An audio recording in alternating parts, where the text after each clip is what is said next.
Livro dos Monstros, Objetos Animados, Ankheg e Azer. Regras do D&D 5e. Uma produção RPG Next.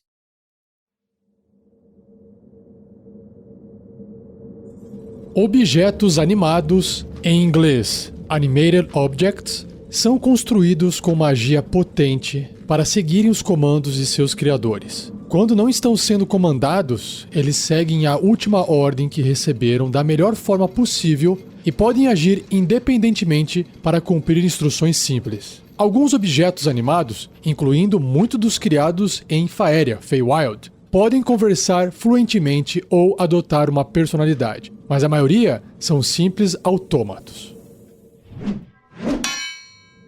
Natureza de constructo. Um objeto animado não precisa respirar, comer, beber ou dormir. A magia que anima um objeto é dissipada quando o constructo cai a 0 ponto de vida. Um objeto animado, reduzido a 0 ponto de vida, torna-se inanimado e também está muito danificado para servir para usar ou ter qualquer valor. Isso é para evitar que de repente tenha ali um cetro de ouro animado e aí os jogadores queiram vender aquilo lá, né? Depois que se torna inanimado. Faz sentido.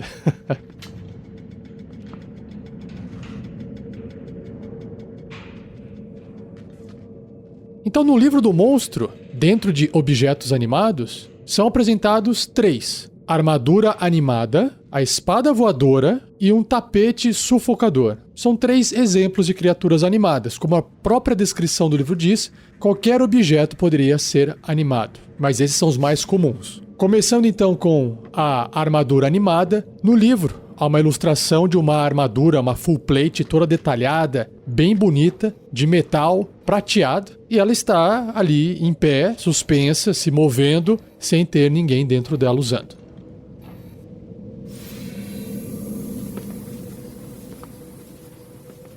Essa casca de aço vazia range quando se move. Placas pesadas batem e esfregam-se uma contra as outras, como o espírito vingativo ou um cavaleiro caído. Ponderoso, mas persistente, esse guardião mágico é quase sempre uma armadura de placas. Para aumentar sua intimidação, uma armadura animada é frequentemente encantada com um discurso preparado. Assim, a armadura pode proferir avisos, exigir senhas ou fornecer enigmas. Olha só que legal.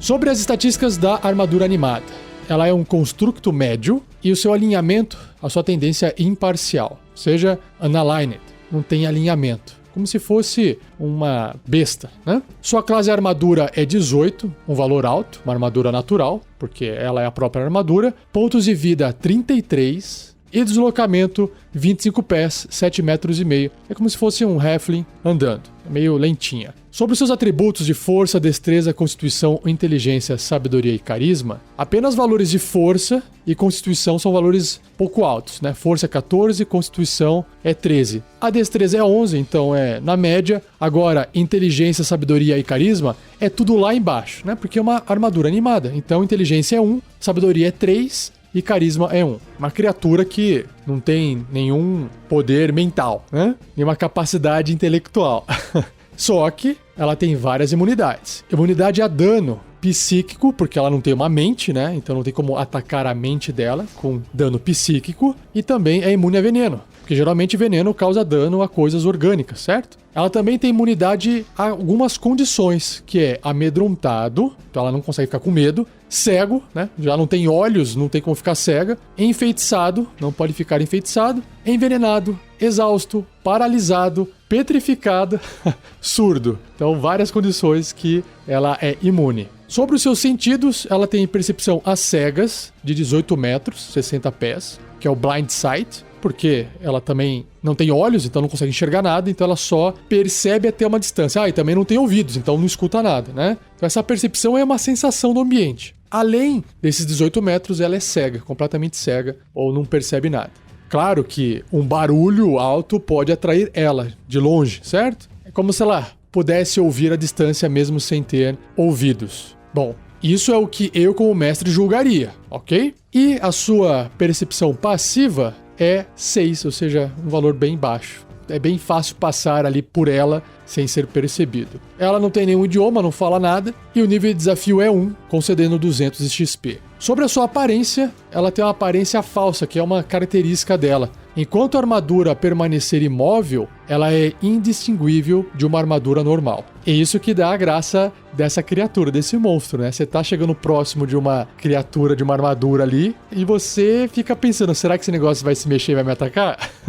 Outra característica que ela tem é susceptibilidade à antimagia. A armadura fica incapacitada enquanto estiver na área de um campo de antimagia. Faz todo sentido, né? Porque ela é sustentada por magia, dentro do campo de antimagia ela fica incapacitada, não vai funcionar. Se for alvo de dissipar magia, a armadura deve ser bem sucedida num teste de resistência de constituição contra a CD, né, a dificuldade de resistência, de magia do conjurador, ou cairá inconsciente por 1 minuto. Se tiver num combate, 1 minuto são 10 turnos, certo? Então olha só, ela tem que falhar no teste de resistência, para evitar aí jogador que reclama aí, pô, eu tô fazendo uma magia aí de dissipar magia e a criatura ainda tá andando. Não, mas ela pode resistir, né? Legal. E sobre as ações, ela tem ataques múltiplos, ou seja, a armadura realiza 2 ataques corpo a corpo com pancada, e o ataque corpo a corpo dela é a pancada, que tem mais 4 para atingir um alvo, né? E se acertar, 5 de dano, ou 1d6 mais 2, e o dano é de pancada, de contusão. É isso aí, a armadura animada é essa.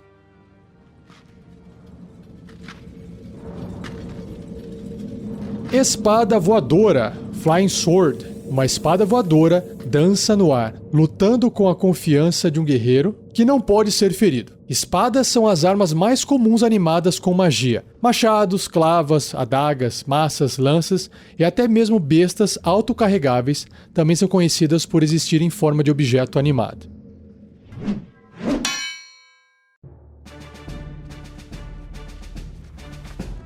Bloco de estatísticas da espada voadora. É um construto pequeno, também com alinhamento imparcial. Classe armadura 17, é uma armadura natural. Pontos de vida 17. Deslocamento 0. Ela não anda no chão, mas ela voa 15 metros, ela plana, fica flutuando. Sobre os seus atributos, ela é bem parecido com a armadura animada. Então ela tem uma força 12, uma destreza 15, uma constituição de 11 e o resto, aqueles valores quase 0, bem baixo. Teste de resistência destreza mais 4, né? Porque ela é uma espada que está flutuando e ela é mais ágil do que o normal. Ela tem imunidade a dano psíquico e veneno, assim como a armadura animada. Imunidade às mesmas condições e também os mesmos sentidos. Percepção às cegas, 18 metros e uma percepção passiva de 6. Um pontinho melhor do que a armadura animada. Não fala nada e o nível de desafio é 1/4. 50 de XP. Ela também tem uma aparência falsa, ou seja, parada ali, se ela estiver imóvel, ela vai parecer uma espada normal. Ela também tem susceptibilidade à antimagia, da mesma forma que a armadura animada. Isso não muda nada. E, claro que a ação que ela tem é um ataque de espada longa, um ataque corpo a corpo, mais 3 para atingir, e se acertar o alvo, causa 5 de dano, 1d8 mais 1 de dano cortante. Então, aqui é uma criatura bem fraquinha, mas se pegar de surpresa um aventureiro desprevenido, pode causar um estrago maior.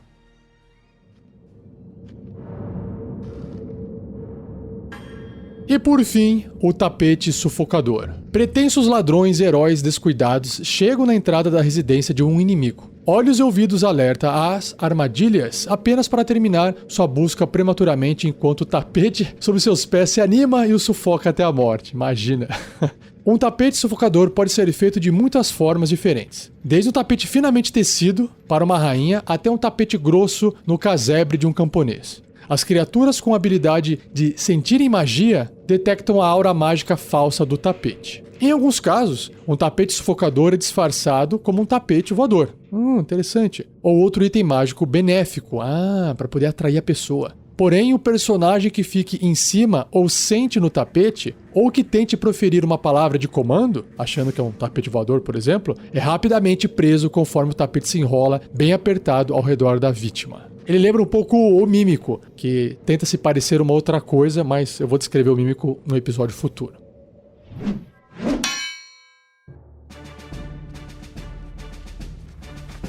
Vamos então aqui para o bloco de estatísticas do tapete sufocador. Ele é um construto grande, né? Porque a área dele é grande. Imagina ali uma área de um cavalo deitado no chão, 2x2 quadradinhos, né? Ele também tem um alinhamento imparcial, uma classe armadura 12, armadura bem baixa. Pontos de vida 33, então é para compensar a armadura baixa, tem bastante pontos de vida aqui. Deslocamento 3 metros, que é um deslocamento lento, né? Mas a força dele já é mais alta, 17 de força. A destreza é 14, igual da espada, ou quase igual, né? Um pouquinho menor. Constituição 10, mais inteligência, sabedoria e carisma, tudo quase zero. Também tem imunidade a dano psíquico e de veneno. As mesmas imunidades das condições amedrontado, cego, enfeitiçado, envenenado, exausto, paralisado, petrificado e surdo. Também tem percepção às cegas 18 metros e é cego além desse raio. Percepção passiva de 6, não fala nada. Só que o nível de desafio dele é 2 e concede 450 de XP se for derrotado. Mesma coisa, aparência falsa, ou seja, se ele estiver ali paradinho no chão não consegue ser percebido como um tapete animado, mas um tapete normal. Também tem susceptibilidade a antimagia,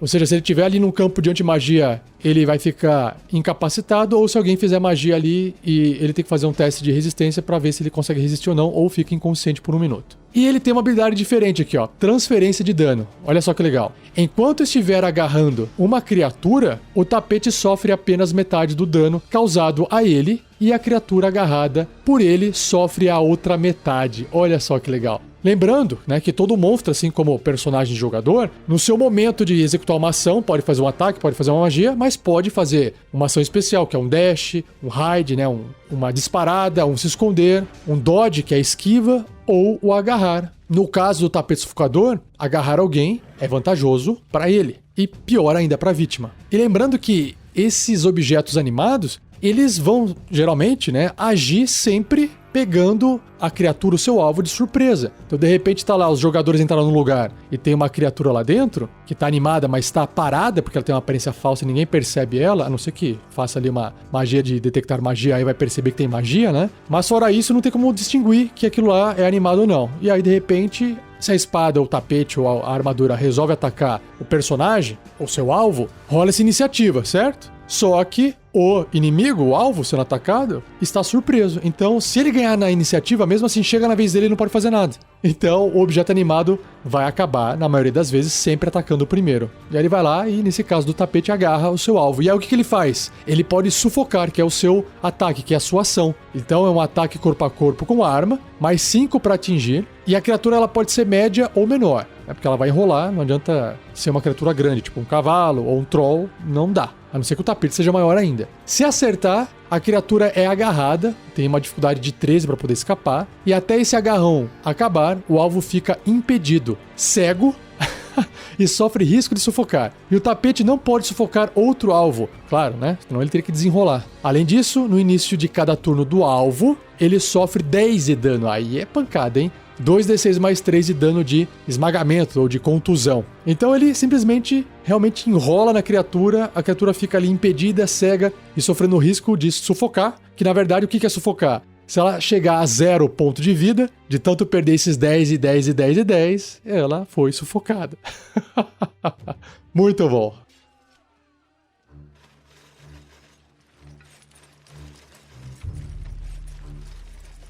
Ideia de aventura. Bom, objetos animados podem ser utilizados em qualquer lugar, em qualquer aventura. Isso já ficou evidente, né? E qualquer objeto pode estar animado. No caso aqui da espada voadora, você pode trocar por qualquer outra arma e usar o mesmo bloco de estatística. No caso do tapete sufocador, pode ser uma cortina sufocadora, por exemplo. E no caso de armadura, pode ser qualquer tipo de armadura ou enfeite parecido com isso. Agora, se você quer fazer uma aventura com mais foco nesses objetos animados, sei lá, imagina que, de repente, chegou um circo numa cidade que tem ali uma casa de terror que assusta as pessoas e, de repente, algumas pessoas que estão entrando naquela casa não estão saindo mais. E aí os aventureiros são chamados para poder investigar essa casa mal assombrada do circo e aí eles vão entrando e descobrem que muitos dos objetos lá dentro foram animados e agora eles têm que sair de lá porque, putz, está tudo animado aqui, a gente não sabe mais o que é inimigo ou não. Eu tô atacando até a parede aqui de tanto medo que eu tô, tudo que eu vejo começa a atacar.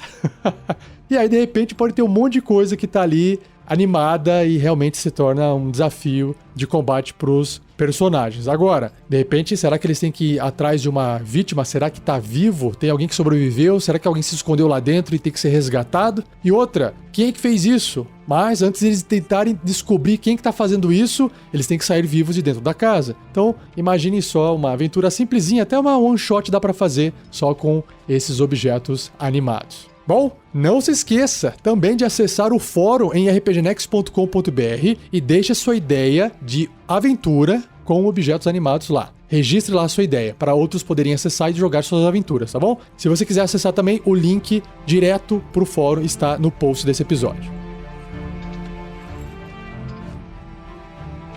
Seja você também um guerreiro ou uma guerreira do bem. Para saber mais, acesse padrim.com.br/rpgnext ou picpay.me/rpgnext.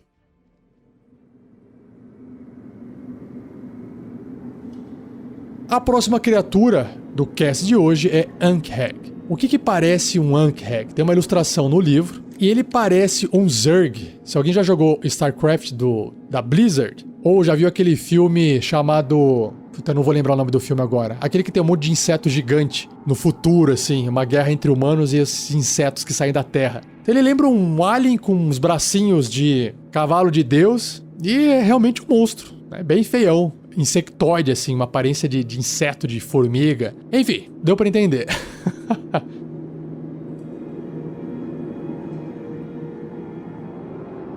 O Ankheg lembra um enorme inseto cheio de pernas. Suas longas antenas convulsionam em resposta a qualquer movimento à sua volta. Suas pernas terminam em ganchos afiados adaptados para esburacar e destroçar suas presas e suas poderosas mandíbulas podem cortar uma árvore pequena ao meio.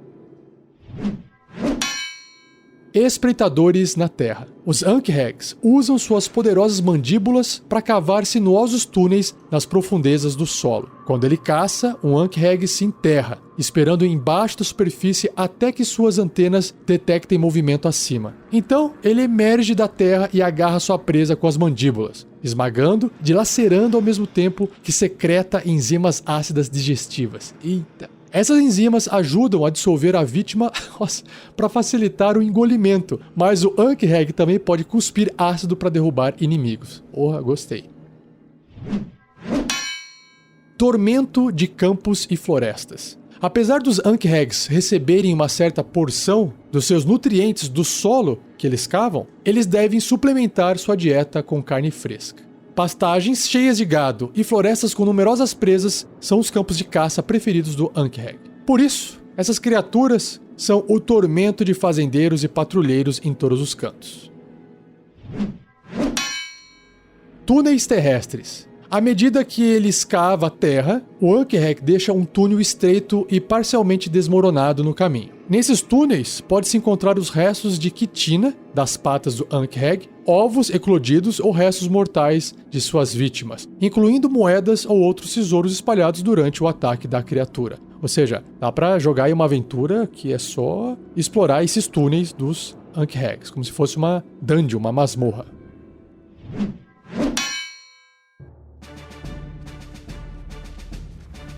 Bloco de estatísticas do Ankheg. Então, ele é uma monstruosidade grande, tamanho aí de um cavalo, mais ou menos. Também tem um alinhamento imparcial, uma tendência imparcial. Então, ele é só um monstro. Não está agindo de forma boa ou mal, simplesmente está vivendo a sua vida. Classe armadura 14, ele tem armadura natural. E ele tem armadura 11 quando está prone. Prone é no chão, deitado, caído. Por algum motivo, alguma parte do corpo dele, quando ele está ali no chão caído, fica exposta, o que facilita ele ser acertado e ser machucado.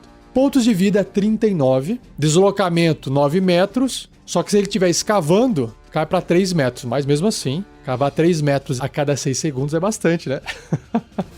Agora, sobre os seus atributos físicos e mentais... Claro que os físicos são bem mais fortes. Força 17. Destreza e constituição tá ali na média um pouquinho. Agora inteligência é 1, coitado do bicho. Sabedoria 13, como se fosse o instinto dele, né? E carisma 6. Sentidos, visão no escuro 18 metros. E sentido sísmico, o Tremor Sense, também de 18 metros. Ou seja, ele está em contato com a terra, então ele sente, mesmo sem estar enxergando, se alguma coisa está ali nessa redondeza, nesse raio de 18 metros dele. Percepção passiva 11, não fala nenhum idioma e o nível de desafio 2, concedendo 450 de XP. Bom, ele tem duas ações. Uma mordida, e uma rajada de ácido. Vamos ver primeiro a mordida. É um ataque corpo a corpo, mais 5 para atingir. Se acertar, causa 10 de dano médio, 2d6 mais 3, o dano é cortante, e mais 3, que rola um d6 ali, de dano ácido. Se o alvo for uma criatura grande ou menor, ou seja, sei lá, se tiver o tamanho de um cavalo ou menor, um humano ou um halfling, ela será agarrada automaticamente. E tem que fazer um teste de dificuldade 13 para poder conseguir escapar. E até o agarrão terminar, o Ankheg pode morder apenas uma criatura agarrada. Faz todo sentido, né? Porque ela tá prendendo aquela criatura e não consegue morder outra. E tem vantagem nessas jogadas de ataque para fazê-lo. Claro, né? Já tá ali segurando com as suas mandíbulas. Para fazer o próximo ataque, faz com vantagem. E ele tem uma rajada de ácido, que é a sua outra ação, que recarrega com um 6. Ou seja, ele solta o ácido e aí no próximo turno, na próxima rodada, o mestre rola um D6. Se sair 6, ele recarregou o ácido, senão ele não pode usar de novo essa habilidade. Então, o Ankheg cospe ácido em uma linha de 9 metros de comprimento e 1,5 metro de largura. Ou seja, 6 quadradinhos ali no tabuleiro, pra frente, e um quadradinho de largura, certo? Considerando que não haja qualquer criatura agarrada. Ah, claro, não vai cuspir nada se tiver uma criatura presa nas garras dele. Cada criatura na linha deve realizar um teste de resistência de destreza com dificuldade 13, sofrendo 10 ou 3d6 de dano de ácido se falhar nesse teste de resistência, ou metade do dano. O legal é que mesmo que passe no teste, vai levar ali pelo menos 5 de dano médio, hein? Então é legal. E é isso. Não tem segredo do Ankheg. Eu já curti.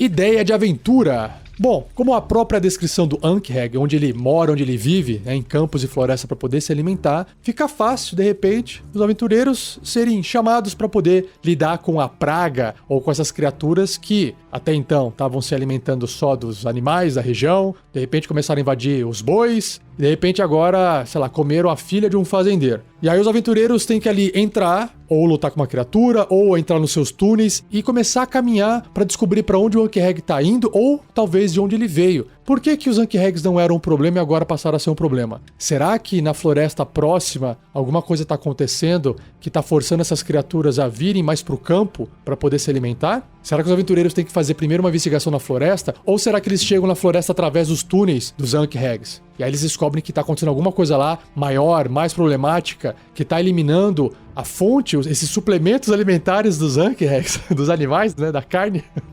E aí, na verdade, o animal, ele não tem culpa. O animal aqui, ele não é maligno, né? Ele tá, como eu disse, só sobrevivendo. Pronto, tá aí um plot de aventura que pode levar a um outro problema bem maior. Então começa com os Ankhegs, mas tome cuidado porque ele tem um nível de desafio 2. Às vezes ali basta 1 ou 2 Ankhegs para ser simplesmente já um mini-chefe para os aventureiros de nível 1, se você começar uma aventura com aventureiros de nível 1. Mas 4 a 5 jogadores ali em volta de um Ankheg, talvez bem preparados, talvez eles consigam lidar com uma criatura de nível 2, né? Vai saber, mas fica legal, pode ser um desafio interessante. Se eles já souberam onde o Ankheg tá, ou como encontrar o Ankheg, enfim. A informação, o detalhamento sobre como a criatura vive, o que ela faz, com certeza pode dar uma vantagem estratégica para os aventureiros contra uma criatura que tem inteligência 1, né? Ela simplesmente vai aparecer e vai atacar o primeiro que vê ali na frente ali, não vai ficar tendo muita estratégia, certo? Então talvez dê para lidar com o Ankheg até que de forma tranquila, apesar de ele ter 39 pontos de vida.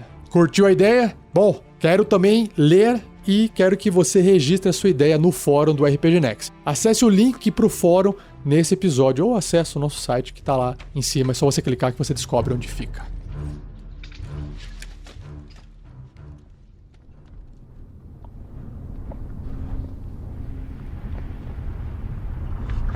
E a última criatura do cast de hoje é o Azer. O Azer parece um anão queimado do sol, queimado até demais.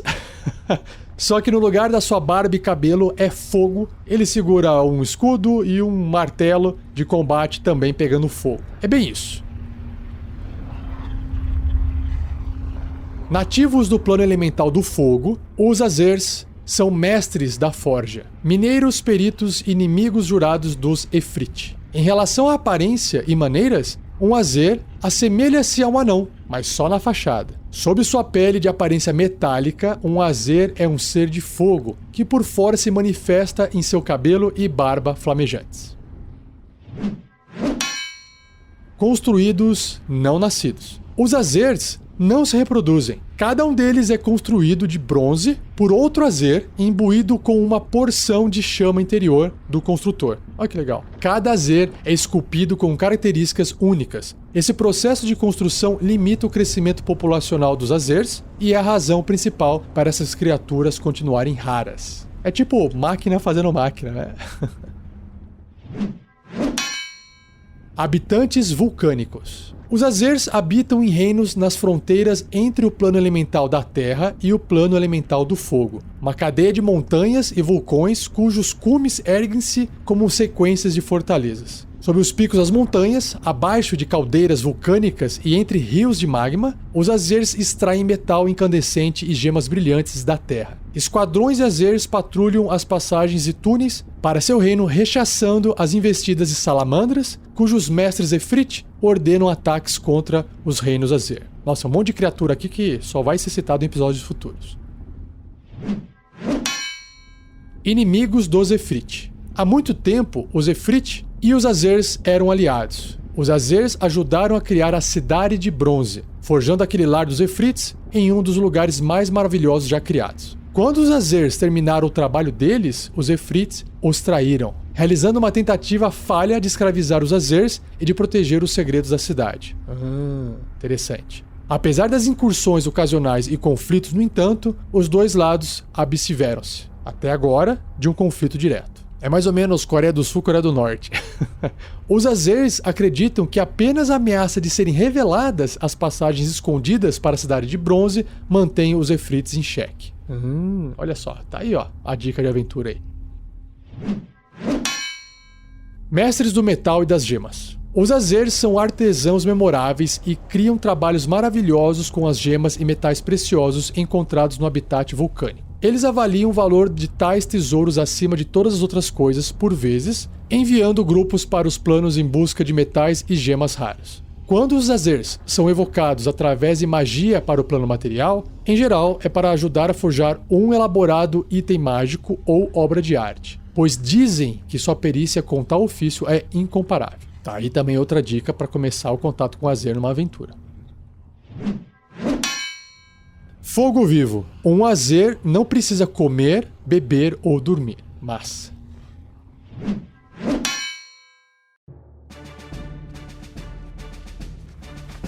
Bloco de estatísticas do Azer. Então, ele é um elemental médio, do tamanho de um anão, mais ou menos. Ele é leal e neutro, não é maligno, que parece pela ilustração dele. Classe armadura 17 e ele tem uma armadura natural e também tem um escudo. Então, se de repente tirar o escudo dele, que deve dar uma proteção de 2, a armadura dele fica 15. Pontos de vida 39, deslocamento 9, 30 pés. Então, apesar de ter o tamanho de um anão ou a aparência de um anão, ele não anda devagarinho igual um anão, que é 7,5 metros, né? Sobre os seus atributos de força, destreza, constituição, inteligência, sabedoria e carisma, então ele tem uma força boa, 17, destreza ali 12, mais ou menos, constituição boa também 15, inteligência 12, ok, sabedoria 13, ok, e carisma 10. Então não tem nenhum atributo abaixo de 10, abaixo da média, né? Ele tem testes de resistência melhorados na constituição, mais 4. Imunidade a dano, fogo e veneno. Imunidade à condição de envenenado. Ele tem uma percepção passiva de 11. E o idioma que ele fala ou entende é Ignan, né? O idioma das criaturas do fogo. E o nível de desafio 2, concedendo 450 XP. Sobre suas características, ele tem 2. Armas ardentes e o corpo ardente. Vamos ver o que são as armas ardentes. Quando um Azer atinge com uma arma corpo a corpo de metal, ele causa 3 de dano de fogo, é um D6, né, se rolar, extra, incluso já no ataque, que eu vou ler mais pra frente. É isso. E o corpo ardente é uma criatura que toque o Azer ou atinja ele com um ataque corpo a corpo, que esteja a 1,5 metro dele, ou seja, adjacente. Então, se uma criatura estivesse usando uma lança à distância, assim, né, 10 pés, 2 quadradinhos, 3 metros de distância, não é o caso, mas... Se tiver adjacente, mesmo se tiver com uma espada, paciência. Essa criatura sofre 5 de dano, um D10 de dano de fogo, que é muito quente ficar perto dele. Ah, e ele tem outra característica aqui que é iluminação. O Azer emite luz plena num raio de 3 metros e penumbra por mais 3 metros. Praticamente uma tocha acesa. E, dentro das ações, ele tem uma ação que é o ataque com o martelo de guerra, Warhammer. Um ataque corpo a corpo, mais 5 para atingir. Se acertar, 7 de dano, 1d8 mais 3. O dano é de contusão, pancada. Ou 8 de dano, que é 1d10 mais 3, se ele estiver usando essa arma com as duas mãos. Sei lá, ele de repente jogou o escudo fora e quer bater com esse martelo de guerra usando as duas mãos. Então o dado, em vez de ser 1d8, é 1d10. Então o dano fica um pouquinho maior, certo? Além desse dano que ele vai causar com o martelo, mais 3 de dano de fogo, ou rola um d6 a mais, que aumenta o dano aí legalzinho numa criatura nível 2 aí, certo?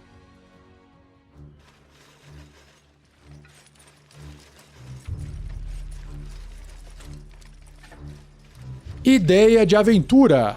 Bom, o Azer é uma criatura inteligente. O único problema é que ele não se comunica no idioma comum, só usa o ígneo, então fica um problema de comunicação. Mas imagine o seguinte para uma aventura. Anões que moram em algum lugar invocaram um Azer através de magia para o plano material para poder ajudá-los a forjar um item mágico ou obras de arte, fazer essas coisas que anões adoram fazer. E aí, esse anão que invocou também resolve uma forma de conhecer melhor o Azer, bater um papo, e aí de repente, quando o Azer percebe que eles conseguem se comunicar, o Azer conta a história da construção da Cidade de Bronze e ele de repente abre a boca ou comenta alguma coisa sobre passagens escondidas para dentro da Cidade de Bronze, por algum motivo. Esse motivo pode ser, sei lá, troca de material, promessa de alguma coisa por parte dos anões, ou os anões, às vezes, sei lá, são malignos e estão prendendo o Azer, na verdade invocaram o Azer não para poder fazer nenhum tipo de item mágico ou obra de arte, mas na verdade para poder extrair essa informação do Azer. Não precisa nem ser os anões, pode ser qualquer outra pessoa. Uma outra criatura que invocou um Azer de alguma forma, trouxe ele do plano do fogo lá, e agora tá mantendo ele preso para poder extrair a informação dele, ou tá tentando entender o idioma ígneo para poder extrair a informação sobre a Cidade do Bronze. Aí o problema não acaba aí, porque assim que essa informação ela é obtida de alguma forma, em algum lugar alguém está informando os Efrites de que isso está acontecendo. E aí as salamandras lá podem controlar os Efrites e de repente abre um portal e começa a mandar Efrit pro plano material para poder dar problema. E aí os aventureiros são chamados, se envolvem e eles têm que ou ir pro plano lá do fogo elemental da terra ou até do fogo para poder tentar resolver esse problema, ou eles vão tentar acessar a Cidade de Bronze de alguma forma através do que o Azer falou, tentar combater o problema de dentro para fora, ou simplesmente a aventura fica lá de fora e tenta fechar o portal, tenta talvez salvar o Azer ou fingir que o Azer foi morto e inventar uma história de que a informação escondida sobre a Cidade de Bronze não existe mais. Então olha só quantas possibilidades podem ocorrer só com a leitura da criatura do Azer. E se você também tem uma ideia de aventura, escreva no nosso fórum sobre ideias e aventuras baseadas em monstros, o Azer, beleza? Link do fórum no post desse episódio. Não esqueça, vai lá e clique.